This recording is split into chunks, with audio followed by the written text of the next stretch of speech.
কালি ক্ষোভিত হোৱাৰ বিশেষ একো পৰিৱেশ পোৱাই নাই। সদায় সাধাৰণভাৱে আমাৰ যি ধৰণৰ আলোচনা হয়, তৰ্ক বিতৰ্ক হয়, আৰু সিদ্ধান্ত হয়, কালিও একদম তেনেকুৱা গণতান্ত্ৰিক পদ্ধতিৰে গোটেই কথাখিনি কৈছে। মাজতে প্ৰদ্যুৎদাই অকণমান প্ৰদ্যুৎদা আগতে নাহেতো ইয়ালৈ, গতিকে ইয়াৰ ভিতৰৰ পৰিৱেশটো আমাৰ গম নাপায় যে তাত এটা ডেমক্ৰেটিক পৰিৱেশত আমাৰ আলোচনা বিলোচনাৰ মাজেদিয়ে সিদ্ধান্ত হয়। গতিকে প্ৰদ্যুৎদাই অকণমান ফটককৈ খং এটা কৰিলে, কিন্তু এনেকুৱাও নহয় যে প্ৰদ্যুৎদাক খং কৰি সেইটো কাৰণতে ওলাই গৈছে, সেইটো বুলিও আমি নাভাবোঁ। আৰু আপোনালোকে নিজে দেখিছে যে সভাপতি প্ৰথমৰ পৰা আছে, শেষলৈকে আছে কংগ্ৰেছৰ। আৰু সিদ্ধান্ত হৈছে কালি বৈঠকত যে আমি একেলগতে 2026টো নিৰ্বাচনত অংশগ্ৰহণ কৰিম, 2026ত ঐক্যবদ্ধভাৱে বিজেপিক পৰাভূত কৰিম। চবে কালি কৈ আছে যে সাম্প্ৰদায়িক আৰু ফেচিবাদী বিজেপিক যদি একেলগতে পৰাভূত নকৰোঁ তেতিয়াহ'লে অসমীয়াৰ ভৱিষ্যত নাই। আৰু একেলগে আমি পৰাভূত কৰিবৰ কাৰণে ঐক্যমঞ্চত কালি আকৌ কংগ্ৰেছ আঁতৰি গৈছিলে, কালি আকৌ ঐক্যমঞ্চত কালি একেলগে থকাৰ সিদ্ধান্ত হৈছে। সুধিলে বেলেগ কেইবাটাও চেনেলৰ পৰা যে ভূপেন দাই একলা চলোৰে বুলি কিবা এটা বাক্য দিছে। মই নাজানো সেইটো কিহক লৈ দিছে বা কি দিছে, মই দেখাও নাই। কিন্তু মই নাভাবোঁ যে কালি একেলগতে সিদ্ধান্ত হোৱাৰ পাছত অল পাৰ্টি, যিমানকেইটা পাৰ্টি আছো সকলোৱে একেলগতে সিদ্ধান্ত হৈছে। আৰু উদ্যোক্তাসকলে সংবাদমেল পাতি আপোনালোকক জনাই দিছে যে আমি 26ত একেলগে ইলেকশ্যন খেলিম। তাৰপিছত ৰাতিটো এনেকুৱা কোনো ঘটনা ঘটা নাই যে আকৌ ৰিথিংক কৰিব লাগে কথাটোক লৈ, এনেকুৱা ধৰণৰ কোনো ঘটনা ঘটা নাই।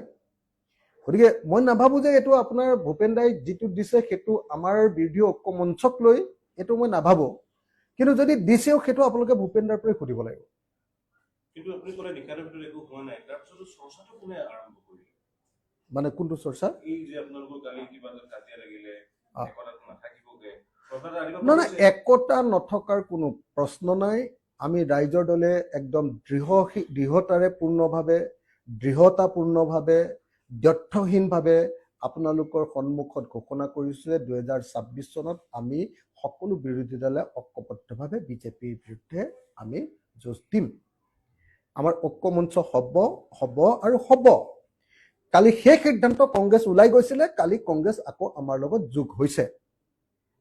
তাৰ পাছত যদি কিবা ইছ্যুজ আহিছে তেতিয়াহ'লে সেইটো বিষয়ে মই অৱগতই নহয়।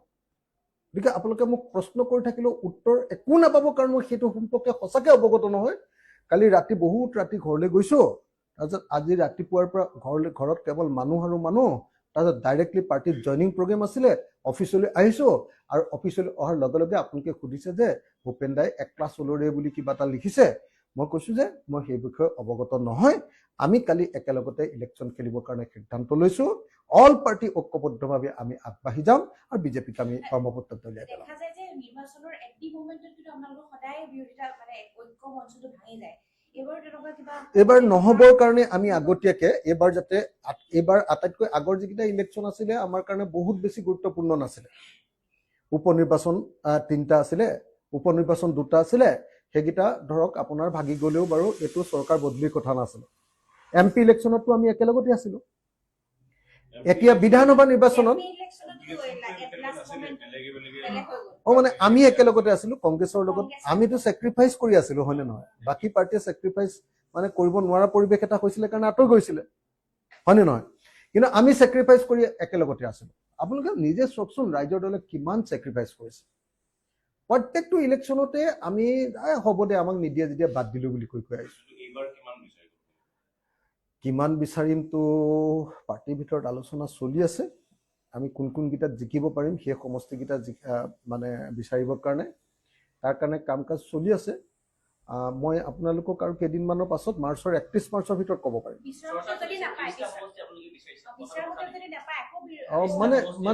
এতিয়ালৈকে 30টা বা 40টা বা 20টা বা 10টা এইটো কথা এতিয়ালৈকে পাৰ্টিৰ ভিতৰতে চৰ্চা হোৱা নাই।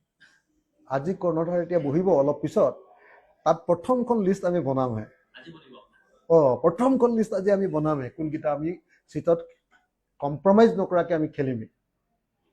আপোনালোকে তাৰ আগতে যদি 30টা 40টা যদি বুলি কৈ দিয়ে তেতিয়া আমি কেনেকে জানিম আপুনি কওক আমি কথাই পতা নাই এতিয়ালৈকে আমাৰ খালি আমি grade A grade B grade C বুলি কাম কৰি আছো আজি আমাৰ প্ৰথমখন বৈঠক হ'ব য'ত আমি এইকেইটাত আমি জিকিব পৰা অৱস্থালৈ আহিছে বুলি এটা সিদ্ধান্তত উপনীত হ'ম তাৰপিছত আৰু তেনেকুৱা বা কিমানখন মিটিং হয় গতিকে আমাৰ আমুকখন চিট লাগিব আপোনালোকে কৈছে 30খন এখন আমি বিচাৰিছো আমি 30খন নহয় 3খনো বিচৰা নাই আমি 100খনো বিচৰা নাই আমি 40খনো বিচৰা নাই আমি 1খনো বিচৰা নাই আমি 3খনো বিচৰা নাই আমি এতিয়ালৈকে আসনৰ প্ৰশ্নলৈ যোৱা নাই মাত্ৰ এতিয়ালৈকে এটা বস্তুত একমত হৈছো যে বিজেপি খুৱাবলৈ আমি ঐক্যবদ্ধ এইবিলাক কথা কৈ এনে খেলি মেলি লগোৱাৰ কি দৰকাৰ পৰিছে সেইটো আপোনালোকক মই এতিয়া নকওঁ আজি আমাৰ সেইটো ৰিভিউ হ'ব কোনোবাটো গ্ৰেড এ গ্ৰেড বিলৈ গুচি যাব কোনোবা গ্ৰেড বি গ্ৰেড এলৈ আহি যাব এইটো আপুনি ইভলিউচনাৰী ন কথাটো আমি জানেই যে কেতিয়াবা ভাল হৈ যাব কেতিয়াবা বেয়া হৈ যাব কিন্তু এটা কথা খাটাং মই এটা বস্তুত খাটাং হৈছো যে ৰাইজৰ দল সঁচাকৈ এই মুহূৰ্তত জনগণৰ এটা অতি জনপ্ৰিয় দল উজনিত ৰাইজৰ দলৰ প্ৰতি মানুহৰ যি ব্যাপক সমৰ্থন লাভ কৰিছো আমি মানে এটা ভাল স্বপ্ন দেখিবলৈ এতিয়া আৰম্ভ কৰিছো